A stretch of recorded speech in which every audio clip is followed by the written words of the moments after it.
Now that we have our survey data in an Excel table, let's clean it up.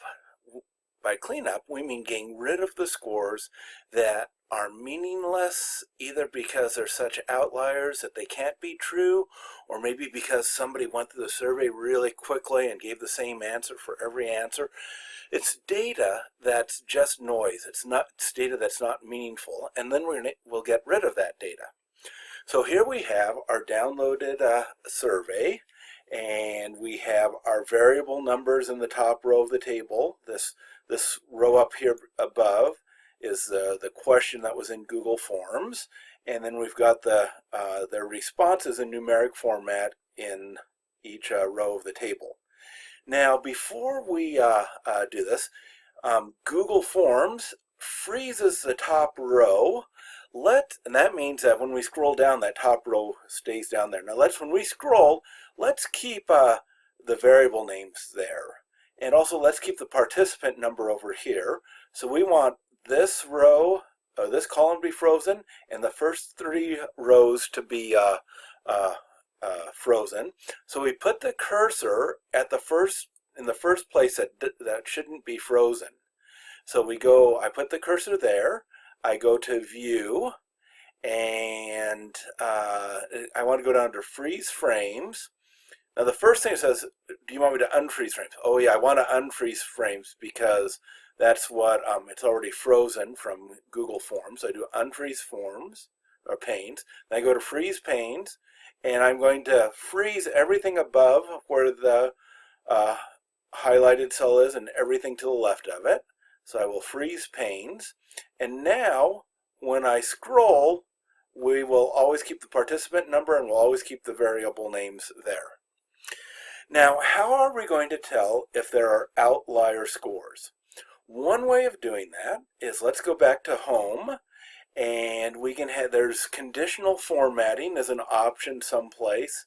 It's under Styles in this version of Excel. And if I select a whole column and I go to conditional formatting and I go to color scales, the high scores will be green and the low scores will be red. So if I do this, I can see, one other thing that we can do before let's change the view of this Excel so we can see all the lines at once. Or actually, we can see all the lines at once. See, row 22 is the last row. I could change the view here to make it a little there. We can see for sure that we've got everything. So if I make it a little smaller. All right. Let's so back to the styles. We go to conditional select a whole row, and I do conditional formatting and color, and we can see we've got a lot of dark greens. We've got more reds, which I don't know, that could be understandable since it was how much do you like Justin Bieber. But the 5s and the 4s don't seem too extreme. It doesn't seem like those were mixed up numbers. So let's look at a few more rows here. Go to conditional formatting, color scales, and yeah, we've got greens and reds, and none of the scores are really outliers, really unusual, which is what you would expect on these scaling questions, these Likert scales. How much do you agree with these statements? But let's go over here to, let's look at the commute time.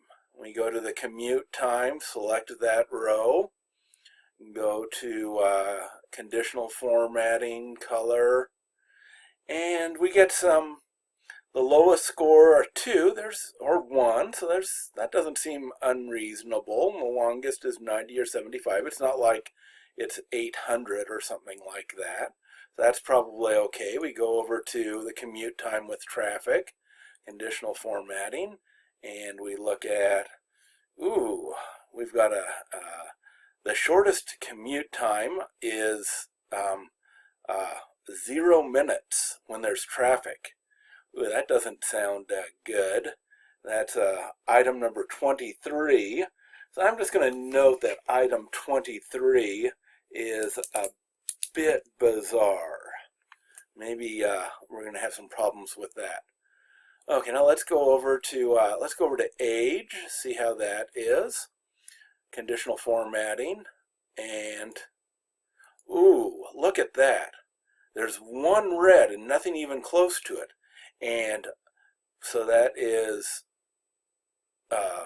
participant number 8 said that they were only 2 years old.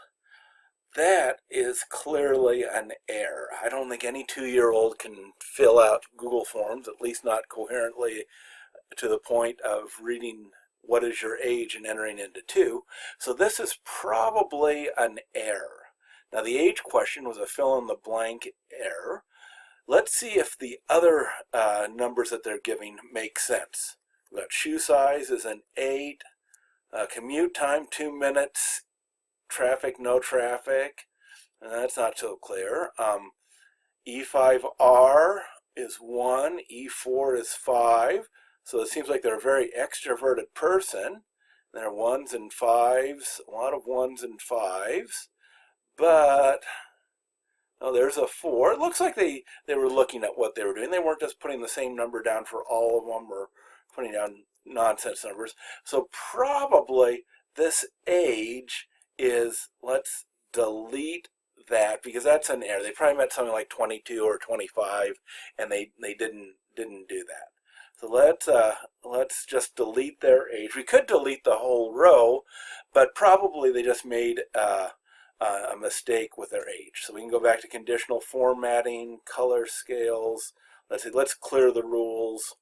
Clear rules from selected cells there. It goes back to the number, and we'll just leave the age blank because it too certainly wasn't the correct age, but it looks like the other data was correct. Now this is a very subjective study decision we made. We could have deleted all of, let's see, row 8 or participant number 5's data, but since we have so few data, just 21 people, we don't want to lose any data. So I'm just going to delete their age. And now if I were to go back and look at the distribution there with the color scale, and yeah, we get some low, we've got some high scores, we've got some low scores, nothing stands out. 21 was the lowest. That doesn't seem like that would be an outlier. So that's the first type of cleanup we want to do. We want to look for outliers, but we also want to see if anybody gave nonsense answers. Sometimes people take a survey and they just want to see what's on the survey, so they'll put the same answer for everything. 1, 1, 1, 1, strongly disagree, or strongly agree, 5, 5, 5, 5, 5, all the way down, and that data is completely spurious. It means nothing, and you want to get rid of it. Now what we could do is we could go to the very beginning and look and see if there's anybody that has all 1s or all 5s across there. But a lot of times people start off the survey, the first page they take seriously, and then they get bored and they go all 1s or all 5s at the end. So let's look at the end of the ones where they've checked off numbers that were the items that were required, and see if there's any where they seem to not have been thinking. So like I'll look at just the last 2 numbers, see if they're both 5s. 4 and 5, no. 1 and 4 now, and we just work our way down. And 1 and 2, no, no, no, no. 5 and 4, no. 1 and 1, oh, this line, this person number 20, line 23, 1, 1, 1, 1, 1. So they said they were both talkative and not talkative. They gave the opposite score. And all the way across for this person 20, line 23, it's just 1s. They were not taking the survey seriously. So we can delete this person's data. We can delete it. And we need to note that one person's data was deleted because they gave nonsense answers. They gave the same answer for every item. Now, sometimes it's subjective because maybe it was just the last, if you had a 75 question survey and they gave all the same answers for the last 20 items, but the first 55 were right, it's kind of iffy on what you should do there.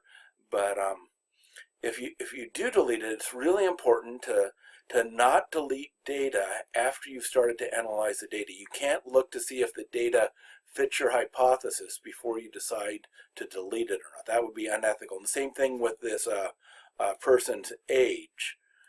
We said the person that was 2 years old, we couldn't look at the rest of his data, see if it supports our hypothesis, and if it doesn't support our hypothesis, delete the entire data for person number 5 in line 8. That would be unethical. You can only delete data using some type of rule that you create before you analyze all the data. So we've gone down from we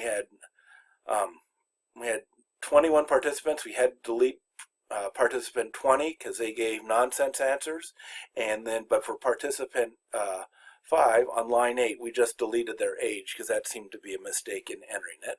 So now our data is cleaned up, and we can go and unreverse the reverse scores and then make our composite variables by combining the 5 unreversed scores of extroversion into one single variable. And that'll be in another video.